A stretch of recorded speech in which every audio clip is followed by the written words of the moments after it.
രണ്ടാം സ്ഥാനം സോമതിരം ആയുർവേദ ഗ്രൂപ്പ് കരസ്ഥമാക്കി. സോമതിരം ആയുർവേദ ഗ്രൂപ്പ് ചെയർമാനും ജീവൻ ടിവി മാനേജിംഗ് ഡയറക്ടറുമായ ബേബി മാത്യു സോമതിരം അവാർഡ് ഏറ്റുവാങ്ങി.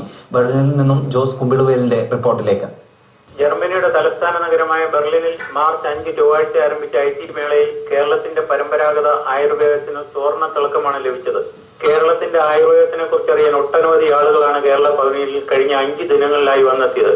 ലോകത്തെ ഏറ്റവും അധികം മതിപ്പുള്ള ആയുർവേദമാണ് ബെർലിൻ മേളയിൽ കേരളം അവതരിപ്പിച്ചതെന്നുള്ള വസ്തുത ടൂറിസം മന്ത്രി അനിൽകുമാർ ജീവൻ ന്യൂസിനോട് പറഞ്ഞു.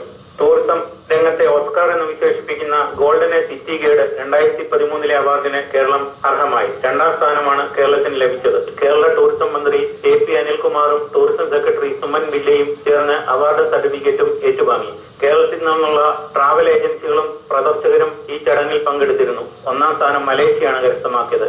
Oscar of tourism award with communication എന്ന ടൈറ്റിലിൽ പ്രിന്റ് ക്യാമ്പയിൻ വിഭാഗത്തിലാണ് കേരളം രണ്ടാം സ്ഥാനം കരസ്ഥമാക്കിയത്. കേരളം ആയുർവേദത്തിന്റെ വസതി എന്ന വിഷയത്തിലായിരുന്നു അവതരണം.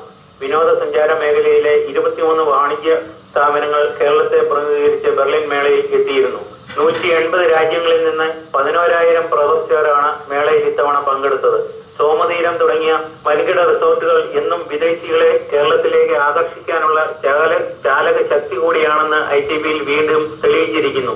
ആഗോള ഹോട്ടൽ ബിസിനസ് കാറ്റഗറിയിൽ ബെസ്റ്റ് എക്സിബിറ്റർക്കുള്ള രണ്ടാം സ്ഥാനം സോമതീരം ആയുർവേദ ഗ്രൂപ്പ് കരസ്ഥമാക്കി. ശനിയാഴ്ച വൈകുന്നേരം നടന്ന ചടങ്ങിൽ സോമതീരം ആയുർവേദ ഗ്രൂപ്പ് ചെയർമാനും MDയുമായ ബേബി മാത്യു അവാർഡ് ഏറ്റുവാങ്ങി. ലോകത്തിലെ ഏറ്റവും വലിയ ഈ show German chancellor doctor Angela മേർക്കലാണ് ഉദ്ഘാടനം ചെയ്തത്. ഇന്തോനേഷ്യയായിരുന്നു ഇത്തവണത്തെ പങ്കാളിത്ത രാജ്യം. മാർച്ച് 10 ഞായറാഴ്ച 47ാം ബെർലിൻ ITB മേള തിരശ്ശീല വീണു. ജീവൻ ന്യൂസിനു വേണ്ടി ജർമ്മനിയുടെ തലസ്ഥാനമായ ബെർലിനിൽ നിന്നും ജോസ് കുമ്പിളുവേലിൽ.